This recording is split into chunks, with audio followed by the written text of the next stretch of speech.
An anonymous UFO whistleblower is setting the record straight about the UFOs in the sky, leaking not only details of where they come from and how they're rebuilt, but official documentation proving their point. This is disclosure. Y'all, UFOs are everywhere. They're all over our skies, and every day we're trying to figure out what they are. From the fakes to the real ones to the man-made reproductions of these alien crafts, we want more details. We need to know what's happening in our airspace, and are we safe? Well, now a whistleblower has come out to tell us the truth from the depths of the Bijlo Aerospace program. This whistleblower tells us the truth about orb-like UFOs, Tic Tac UFOs, Lou Elizondo and why he got caught up in that nonsense, Jeremy Corbell and what he's doing, and so much more. And as I said earlier, it's backed up by documentation. A lot of the things that you may hear and see today may sound unbelievable and like fan fiction or LARPing, but researchers are already on it and people are digging into the Freedom of Information Act, archives, CIA archives, any contractual archives. And like for one, John Greenwald Jr. already started looking into the contracts you're going to see today and compare them against former Freedom of Information Act releases and current ones, recent ones that came out. This is starting to look like the real thing. We have to jump right into this leak because this person posted this and immediately their account was deleted, their social media is gone, and they are trying to take this post down, so we're reading it together. I was a private contractor for various Department of Defense agencies. I'm speaking now because this shit has gone too far off the deep end. I will provide some evidence. Not a lot, not all, he does actually provide a lot, but it's crazy evidence. I really did not want to write this. However, after careful discussion with colleagues, I am going to go with what my gut tells me I should do. I cannot sit on the sidelines while I observe the UAP field narrative get filled with half-truths and obfuscations. And I love that and I appreciate it. And as we know, people are starting to get tired of this stuff. That's why whistleblowers come out in the first place. In this post, I will be providing evidence of documents that cannot be Freedom of Information acted. I'll even give my perspective on anti-gravity and the overall landscape of the current UAP field when it comes to intelligence agents that are masquerading as truthers. I think we've talked about that before. What I speak on is based on my own experiences and observations from being in the field for almost 4 decades. There's another recent leak that we might be able to go over that talks about 2,000 plus hidden programs and how a lot of these whistleblowers are a little bit older. And since they're, God, I hate to say this, but since they're closer to death, they care less about what happens to them. So they're coming out and telling the truth. This may just be one of 4 decades working on this. And who knows when they started. I have a degree in electrical engineering from a college somewhere in the south of the United States of America. I will not say the name of the school because it will be very easy for people inside the DoD to track me down if I give away too much, considering not many were recruited from the college that I graduated from. You're not really helping yourself out, bud, and you kind of already disappeared, so you're scaring me. I was recruited shortly out of college to work in black operations, specifically on the electrical engineering, microelectronics, and pulsed power side. Pulsed power. These black programs do not necessarily care about your academic credentials as much as they are about two things. Can you think outside of the box? And can you shut the fuck up about it? Ooh, child, you got yourself into something deep. I do not know everything, but the things I'm sure of, I will write about here. Why am I doing this now? Because I was given 8 months to live and I will do what I can while alive to try and make a positive impact in the community. I sometimes cannot sleep seeing some of the blatant lies being fed to the community. Wow. One, I'm so sorry. Two, I appreciate you. Three, sorry to be morbid and tie this back to what I was saying. But again, people that are closer to death, people that are given a time limit, maybe he's very sick from the interactions of radiation of the things that he's seen or touched. We don't know. We haven't gotten there yet. Whatever the case may be, they don't care about keeping your secret anymore. If they're about to die, like I wouldn't give a crap if I knew the UFO and government secrets and I'm like 80 and like I'm like on my deathbed. I don't be like, it's all true. Like who's gonna stop me? That's crazy. And then again, I'm so sorry that this person has a, not to make a joke, this person has a time limit, but I appreciate your authenticity and your truth. Thank you. Let me put this bluntly before I get into the anti-gravity and technology. Jay Stratton and Lou Elizondo are one of the reasons that various inventors, zero-point energy devices, have never seen the light of day.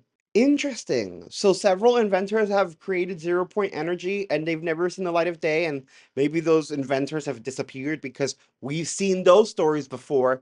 And the people responsible are Jay Stratton and Lou Elizondo. Don't be mad at me when I question these people. They have been personally responsible for destroying careers, families, and mental well-being of various physicists and engineers over many decades. I almost thought physician. I was like, what? Lou used to be a counter intel agent, something we already knew, for more than one WUSAP waived unacknowledged special access program and did not get involved in the subject by chance. He and Stratton were involved long before the whole AA tip AAWSAP saga. God, these acronyms. That said, he does say Lou is not a bad person at heart, but it makes you wonder why he has done what he's done in order to destroy others. I know many of you may judge this statement and think that I am defending him. I mean, it felt like you were kind of destroying him, but okay. But there are many good things that he has done in this field as well that many people likely will never know about. With that said, he is definitely compromised in terms of putting USA NAT SEC above all else. And that is a concern at this point. It is a concern because the Department of Defense has long been infiltrated with warmongers and profiteering cranks that want to keep all of the tech and knowledge silent for the sake of their own self-preservation. I gave him the benefit of the doubt at first, but this is getting to the point of blatant stupidity. To a very small extent, I do not blame them. However, to hide this from humanity is becoming more of a curse than anything else. People have the right to know. Jay Stratton, however, is a real scummy person. Don't get me started on the shit this guy has done to some of my colleagues. I have zero sympathy for that man. Sean Kirkpatrick is a pawn. He lies through his teeth like Ron Pandolfi has and does. To add, please do not ask me about Jack Sarfati. Am I saying these names right? He is considered a laughingstock to those involved in various programs. Also, there are just over 2,000 legacy programs. This is what we were talking about before. I had seen this in another post that people were talking about leaks and stuff. This 2,000 legacy program number has come up various times by various different people. If there are that many legacy programs and they've, they're older, so people are aging out of it, we're probably going to get more whistleblowers like this that are, God, I hate saying it again, near the end of their line and just kind of over all of the lies. There are just over 2,000 legacy programs working on reverse engineering unidentified aerial phenomenon. Hal Puthoff has recently said on Joe Rogan that we have more than 10 recovered craft in the USA. The number is in the hundreds at minimum. And it's interesting because this is true. I watched that interview twice. It's a long interview. I watched it twice because I was so fascinated. I want to make a video about it. It's just going to take a lot of cutting and clipping because, Joe Rogan's interviews are really long and we're not going to use the whole thing. Very interesting, though, and you should watch the whole thing, so check that out. Now on to Jeremy Corbell. Jeremy Corbell is a useful idiot in many cases. Some of what he releases is accurate, but when he says that us humans cannot replicate or understand any propulsion system the craft use, or whatever nonsense he spews, that is a blatant lie. I doubt he actually knows the truth, to be fair, so I do not believe that he is deliberately lying, but it is a lie. I love that he's just being honest. Like when he was tearing down Lou, I was like, yeah, because I'm really mad at Lou right now. But then he's like, no, but to give him the benefit of the doubt, and like to Jeremy Corbell, like he might not know. I like this because even though I am angry, I love to have the perspective because I thought like maybe they were lying to us on purpose. But like Jeremy Corbell, for example, he thinks he might not even know that he's lying. He might really believe what he's saying. As he said, he's a useful idiot in some cases. Now, the recent whistleblowers, David Grush, Jake Barba, Mark Herrera, are the real deal. I respect them and their efforts. Let me say now, please do not ask me about Immaculate Constellation because I know nothing of any of these alleged specified programs. I am an electrical engineer, not a spy. I love this dude.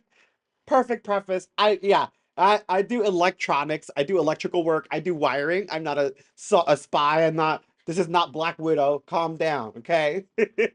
However, being in this field, you pick up tradecraft methods and learn how to run with the wolves, so to speak. Human beings, through both novel innovation and also through reverse engineering, not mutually exclusive, have mastered anti-gravity to a certain degree. When I say a certain degree, I mean operational craft that can leave our solar system. It sounds nuts, but it is the truth. Some have succeeded by means of pure human ingenuity, and others did it with the access of recovered UAP material. Now, I think this is really interesting, and I love this little section because we are often seeing these advanced technologies and crafts and we're like, oh my god, like that has to be extraterrestrial or reverse engineered, and no one takes into consideration the fact that maybe we can peak, maybe we can reach certain heights, we're just not told about it, right? But we go back, and depending on what you believe, right, we're not going to go into ancient aliens and the ancient astronaut theory, which is very fun, but as far as history says, we built the pyramids. That's like ridiculous. Even if you take the pyramids out, look at all the chapels and churches and mega structures that we've built throughout time. Like, we can do a lot of incredible things when we really put our minds to it. So I love that there is some human ingenuity in this, and I love that we can reach that level even if whatever it is that we're reverse engineering doesn't crash or drop off or do whatever it's doing. This level of mastery exceeds anything that even our most traditional secret .mil programs have. Booz Allen, Honeywell, Lockheed Martin, MITRE Corp, Raytheon, Boeing, etc. all have their own versions of various anti-gravity technologies.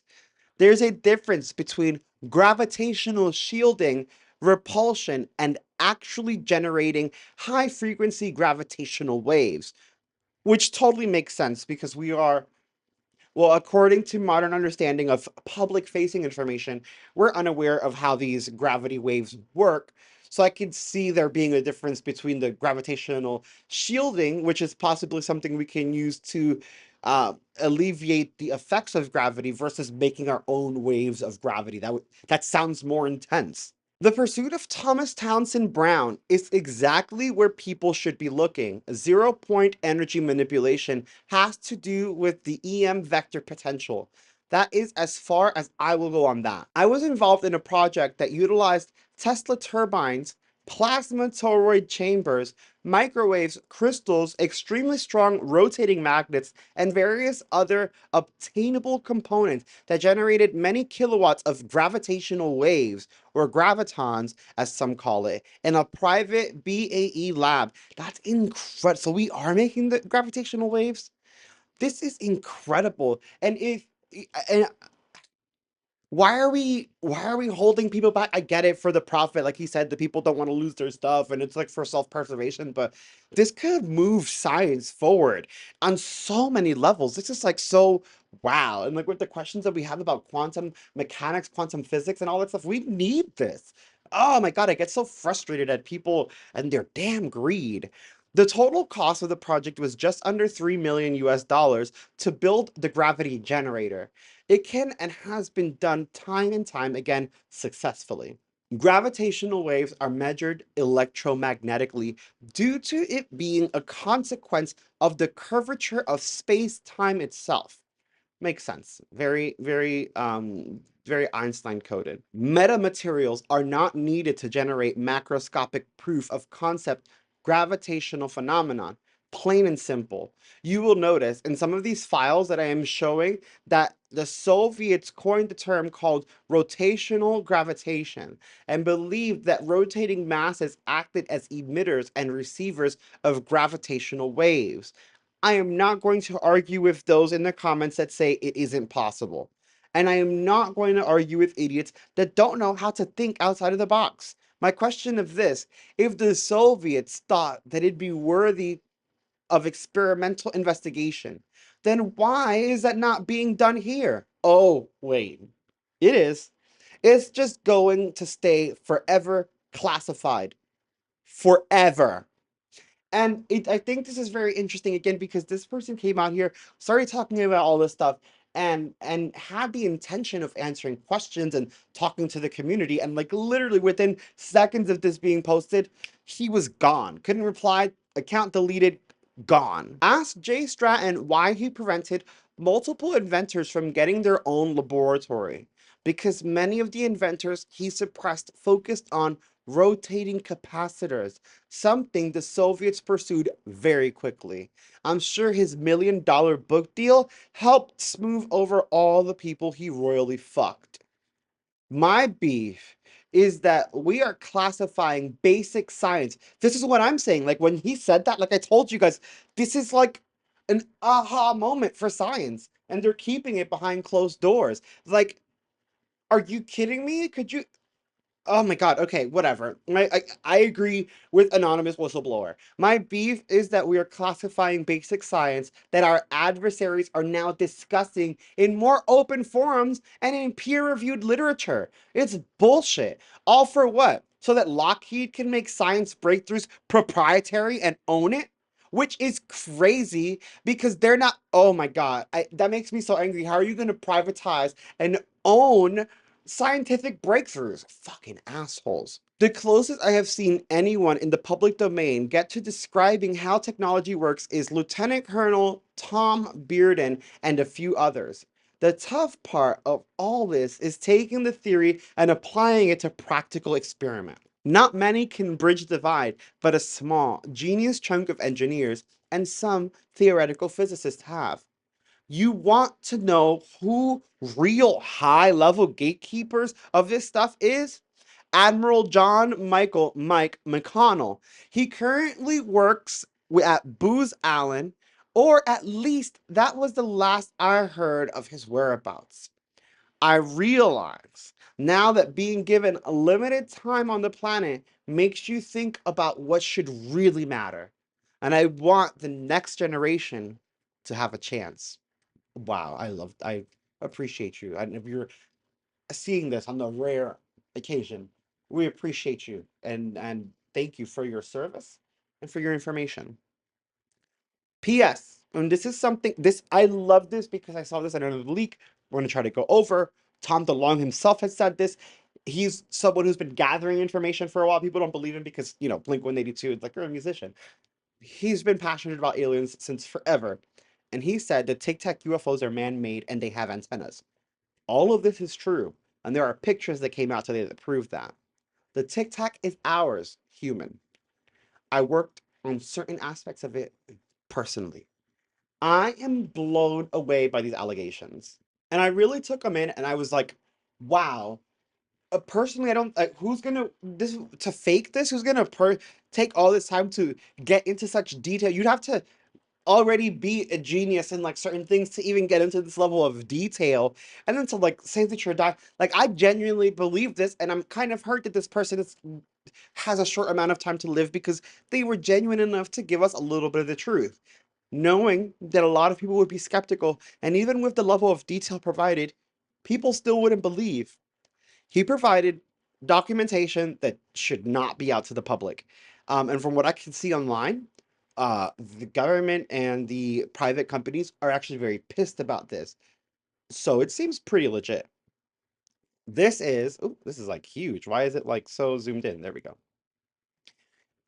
BAASS, the Bigelow Aerospace Advanced Space Studies Project Management Plan Overview Paper. And the first image that you see is a TR-3B, one of our man-made reverse engineered UAP crafts. Very interesting. Now I'm going to go through some of these. Some of this might be above my head and your heads and our heads. If there's any physicists or very smart people that, know the points where I get confused at, if I get confused, I haven't read this yet, please let us know in the comments. We appreciate any little bit of knowledge we can get. Thread 3 theory was based on the fact that Relativity shows that spinning masses can be sources and receivers of radiated power in the form of gravitational radiation flow. I'm assuming that's probably what they called the graviton waves prior. Research in this area was planned to be performed in the second half of 1991. Guys, this is like going way back. And performed in the Scientific and Consulting Center, Rhino. The plan was to carry out 4 series of controlled tests. 1. Check object's mass transformation effect during spinning. 2. Reveal connection between spinning masses via gravitational waves and or environmental disturbances. Golutva experiment on spinning motion translation in space vacuum were planned to be repeated at this stage. 3. Build models to implement project by G.I. Shipov and A.F. Chernyov. I hope I'm saying that right. Based on Shipov's conclusion, it's possible to build new type of propulsive agents for spacecraft capable of moving from underwater through the air directly into space because these spacecraft don't use material environment but physical vacuum as their basis. We're already starting to see this transmedium craft that we've been talking about being worked on by the government. This USO to UFO to go through the mountains to go into space. That's not even extraterrestrial. I mean, it probably came from extraterrestrial or NHI, but that's us. We have that. 4. Check theoretical models and identify coefficients which are part of basic gravitational equations. Note, attachment 7, not in BAASS possession, is said to contain results discussions from the supposed experiments. Official science representatives viewed Rhino results to be favorable and determined the reviewed issues represent significant interest and research, which should definitely be continued. That's just 1 page. That's crazy. Oh, compiling of scientifically justified concepts to perform research and functional non-traditional propulsive agents, their interaction with surrounding environments, the origin and development of abnormal space phenomenon from radiation and functional physical fields. What? Wait, we don't even get the whole page of this. Oh, God. Research of possible nature of origins of radiation, research of essence of non-traditional propulsive agents. Oh, this one's really interesting, and there's a lot to go in here, and some of the finer print is a little bit harder for me. Even with these glasses, I need to get a new prescription. So what I'm going to do for this particular page, I'm going to have this whole thing linked in the description, but you guys need to go through this page. This looks crazy.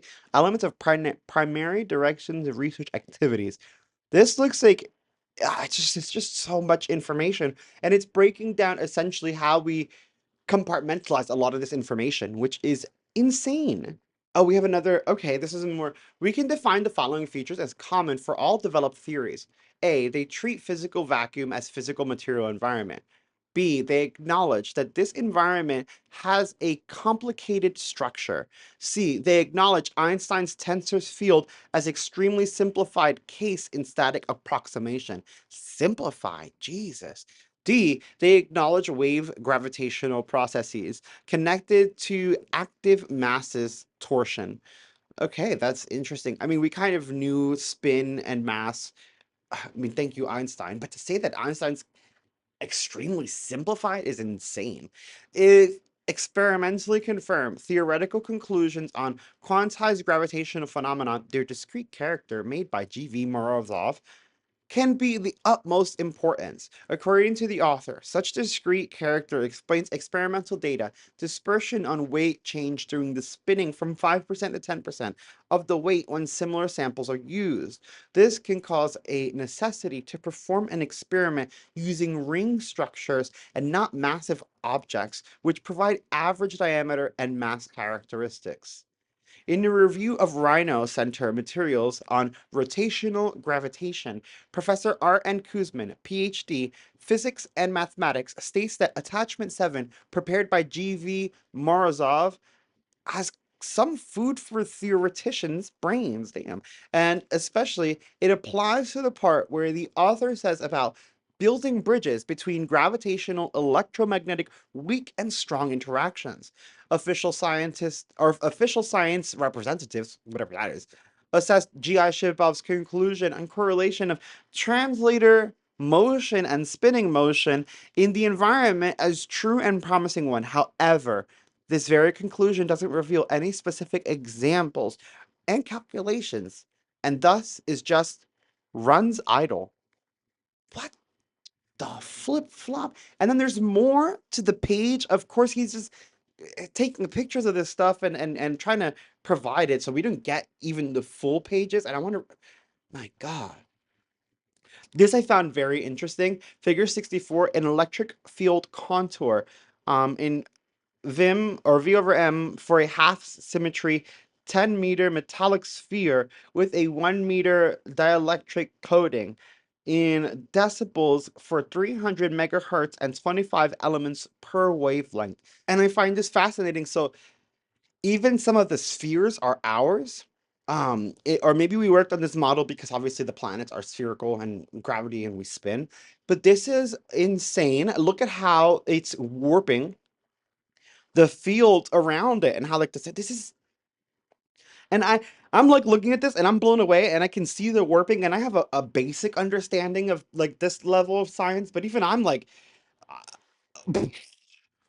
huh, this is so cool and just so like, how are we not sharing this with the world? Look at, we have the freaking, oh my God, what else are we doing? Oh God, progress on new BASS facilities. Let's see if we can zoom in and read this.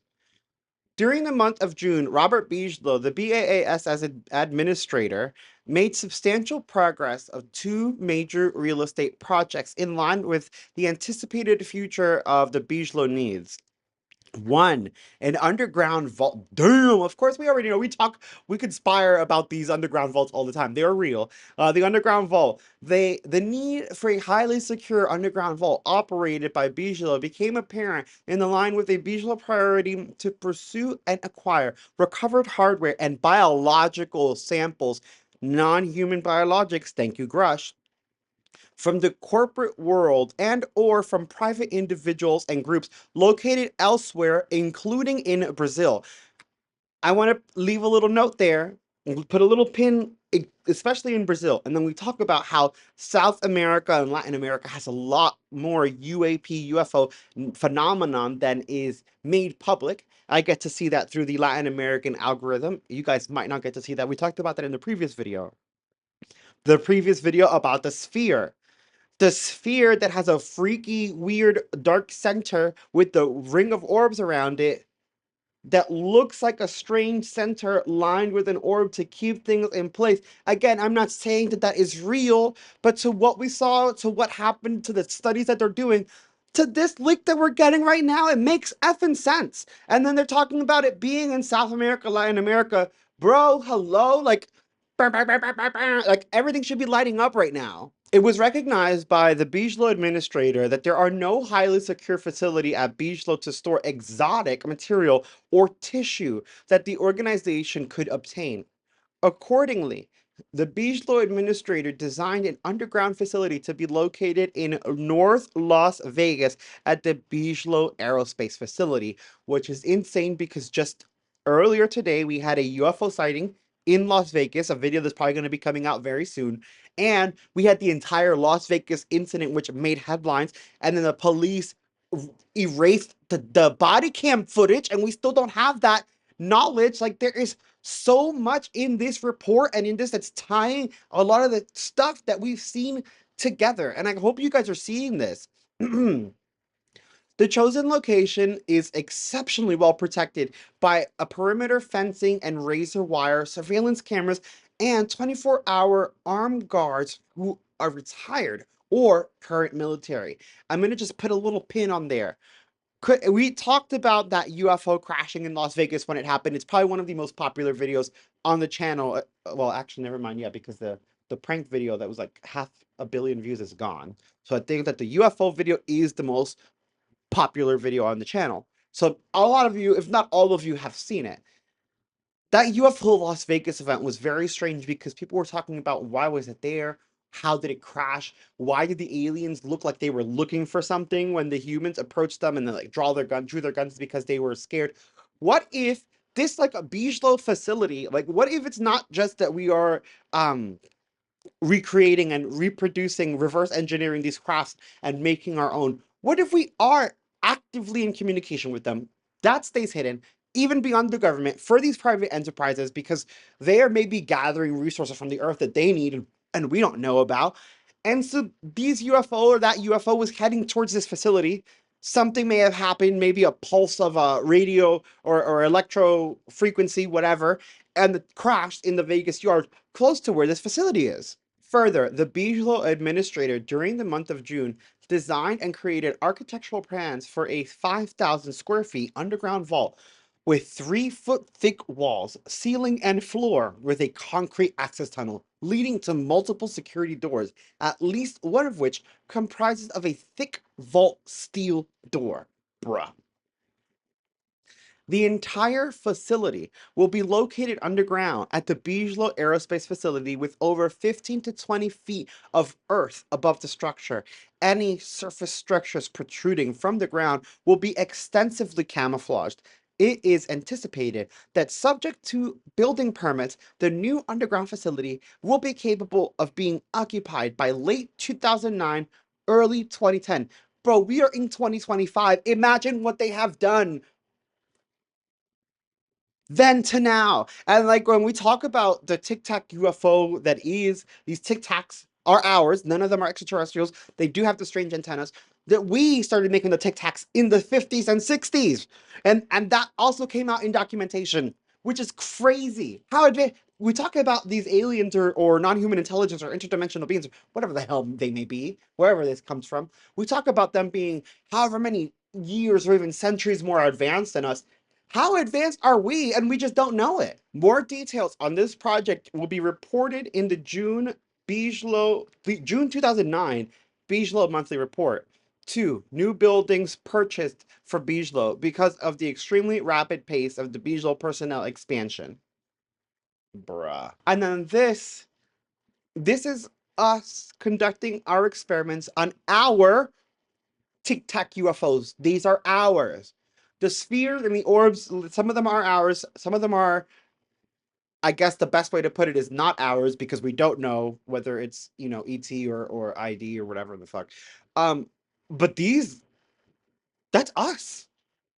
Made by Bijlo and Lockheed Martin. Like the Tic Tac that we're always freaking out. Oh, we've seen them everywhere. We're seeing them everywhere. Because they're us. Of course they're everywhere. We made them. So if you look here, this is figure 17. Tic Tac Mach number at 1/6 the scale. The air temperature is 223 Kelvin and 700 miles per hour with mixed inlet and supersonic outlet, which is interesting. And you can actually see the variation in the temperature. Interesting how the Tic Tac remains cool. Here we have figure 18, the Tic Tac pressure at 1/6 scale. The air temperature is still at 223 Kelvin, and it's now at 1,500 miles per hour with supersonic inlet and supersonic outlet. And you can actually see that even though the air is still at 223 Kelvin, this picture looks much cooler. And I'm not gonna lie and sit here and say that I'm smart enough to understand, like, did this speed have something to do with it, or I don't know. I think it's fascinating though, and we're clearly experimenting on it. And the fact that this can go at 1,500 miles per hour, I this is insane. This is disclosure. This is it. This is crazy. Like, we're getting information we should not have. Oh, brother, what the flip? Oh, this is gonna hurt me. I don't think I can do this. I'm so sorry. Even when I zoom in, as you guys can see, it has that grain. God, I need to get LASIK. Or is it just that bad? Even with, yeah. What the flip? Again, this is all going to be linked below because I want you guys to see it. Velocities and accelerations for the Tic Tac for parametric time durations of event. 81,000 miles per hour? Is this for real? What the fuck? Could you imagine? That's crazy. Could you you would just God, we would be destroyed. That's insane. Oh my God. That's so cool. I'm so mad they're keeping all of this. What's this? We do the cylinders too? Wait, cylinder Mach number at 1/6 scale, same temperature of the 223 kelvins, also 1500 miles per hour supersonic inlet, supersonic outlet. The summary and conclusion of the compressible numerical analysis. In the field of unidentified aerial phenomenon studies, it is believed this preliminary analysis of the Tic Tac incident is the first of its kind to utilize a multi-industry standard FEA code to perform computational studies. The case used or the cases used are provided as a basic demonstration of the CFX fluid flow module and illustrate some of its capabilities as well as a sample of some visualization tools. Bro, this is crazy. Tic-tac geometry. For the contour plots of pressure, temperature from 100 miles per hour up to 500 miles per hour, gradual increases in values are observed, with the most significant value change at the front of the object. The Mach number values increase at the front sides of the object. Disturbance of airflow is witnessed in the pressure and Mach contour profiles around the body. Nearing the speed of sound at 700 miles per hour, contours for pressure and Mach number started to show a more pronounced shock, as would be expected. Temperature values also showed a higher increase at the front nose due to a higher flow and air resistance over the body. Velocities higher than 700 miles per hour showed a drastic difference in values compared to those at 100 miles per hour, with pressure differences in orders of magnitude. At 1100 miles per hour, the temperature rises not only at the attack nose, but started to even increase on the sides and in the wakes of the airflow. Detached shock waves were witnessed in the pressure and Mach contour starting at 700 miles per hour all the way up to 1500 miles per hour. And I believe that that's what we're seeing here. We're seeing the heat get closer to the sides while the back remains cool here. So I'm assuming that this means that the Tic Tac vessels are much better at handling that, and as such, a much more survivable experience. Again, I'm not nowhere near smart enough to fully comprehend this. So I could be completely wrong, but that's what I'm picking up, or what it seems like here, and maybe why we went more towards the Tic Tac shape as opposed to continuing with the cylindrical tube-like structures. Advanced Aerospace Weapon System Applications Program. And I actually have seen leaks of certain of the applications from Bijlo. Someone got the links and put them online. I know Bijlo's pissed. Whatever, that's not my problem. But you can apply for these programs. Not that we would get access, but it's a thing. The notice combined synopsis solicitation. This was posted originally in August of 2008. It received a response less than a month later, on September 5th. Oh, it was posted. It was Oh, okay. This is the original posting date. I guess it was possibly amended. The response date is exactly the same. It's automatic arrival, meaning or automatic archiving. Just kidding. Total small business, special studies. Okay, this is a combined synopsis solicitation for commercial items prepared in accordance with the format subpart 12.6 as supplemented with additional information included in this notice. The solicitation number is HHM 40208R0211. I felt like such a robot. The complete formatted solicitation will be available for download on the Federal Business Opportunities website at www.fedbizops.gov under solicitation number 8. Okay, so it's just kind of telling you how to apply for these things. Again, not that we were, but you can. Small businesses and private investors and companies, I guess, with enough money, clout, and proof of secrecy, or like he said earlier, that you can keep your mouth shut, can apply for access to these programs and then use these technologies to build upon them and create their own thing. Again, owning the creation once, even though it's a breakthrough in science, whatever. And then we get this email. This is the last piece that we get from this MIA whistleblower. Lakatsky James, TDIA, USA government, kind of gives you like, the information on when and where. Mr. Lakatsky, the Bijlo facility has been assigned SCIF ID DI 09021. The facility packet, i.e. FCC or FFC, concept memo, etc., has been assigned to DAC 2A2 West Region team for review and to determine whether the facility will be granted pre-construction approval or final accreditation. Wow. They will coordinate with the facility security officer. I think it's interesting because, again, I'm assuming that this is the application. When you apply to even look at these things, this is what that response looks like. And you even here, you can see how compartmentalized all of this is because like this is going to the West region team. And it's like, I'm sure there's a region for all four corners of the earth and then for each country. And then everything is just, you can tell it's so broken up. Mr. Miller is processing the DD form 254. A copy of the approved 254 will be provided to DAC 2A2. The 254 is also one of the required documents for final accreditation. Please note that the facility is not authorized to process or store SCI material until the DAC 2A2 approves the physical and Tempest accreditations. If you have any questions, please let me know. It then gives some information. I mean, y'all, this is insane. And then, of course, people start digging into this, start clicking the links and going through the files that this person accidentally opened to the whole world, that Lockheed Martin and Bijlo didn't want open to anyone.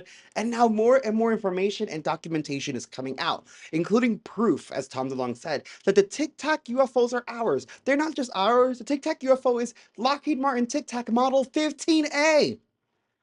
The boiler version versus the submit button model, which was the more advanced model. Are you kidding me? Excuse me. Thanks to Stephen Greer's June 12, 2023 National Press Club Disclosure Conference in Washington, D.C., the same day as David Grush was testifying, makes you wonder, we have two ideas to back up the recent whistleblower coming out and how they start to interalign upon each other, especially the 4chan. The freaking Tic Tac. The left is the boiler model, the early prototype from 1967, Lockheed Martin synthesized repro craft. The right is Mark 7. So think of how many we've been making, aka the submit button model, 2004, from the famous Tic Tac sighting. They are ours. They do have the antennas. The old ones were more on the top, while the new ones have that weird whoop whoop at the bottom. We've seen this on a few of the UFO images and UFO videos. When you see those antennas on the Tic Tacs, those are ours. Those are man-made from Earth, anti-gravity UFO, spacecraft. They're spacecrafts. And again, this is the Bijlo stuff that is wild, that shows them actually testing out these models and kind of adds validation and proof to the fact that this could just be what the hell they were working on. And then to kind of further prove it, they add some historical evidence and pictures, like the UFO sighting from Italy in 1979. We don't have cylindrical crafts like this, or, not publicly, especially not at the time, but we were already working on it. So who's to say this wasn't this freaking model or a version of it? This is 1967.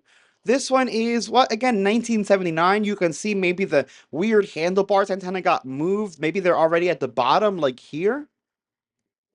An astonishing cigar-shaped UFO. This is probably one of those failed ones where we saw that the cylinder overheated on the sides. So I feel like again, I could be wrong on that. It's just how the image diagram looks and how it seemed from what I read. So maybe they went with the Tic Tac model, this is just insane. Again, I'm going to have this link below. This is in the UFO subreddit, as people post, obviously, links and everything. And the reason I do that instead of posting you to the direct government website is because there's like 50 different links to the government website, where each of these Reddit, mini Reddits, whatever subreddits, have all the links in them, so you could see the images and click the link that you want to click and go through all the information you want to go through. I'm blown away. Like, yeah, I'm genuinely, I can't believe what we're seeing right now. This is information that, like, are you kidding? This is disclosure, or if not very close, or as close as we're getting for right now, because this is so much information. Like, I'm at a loss for words. The Tic Tacs are ours. We have anti-gravity. We know how half of this stuff works. Not a lot of it, but some of it is made from human ingenuity, meaning even though we do reverse engineer crafts, we don't even need them. We are smart enough to do it ourselves. We just are greedy, which actually makes sense, and I'm so pissed about it, guys. I don't know what to say. If you want to see more of the UFO sightings as opposed to reading them, check out those UFO videos. If you want to get scared or have some fun, check out the paranormal videos. And if you want to laugh, check out the videos where we're reading Reddit. Check out all the videos.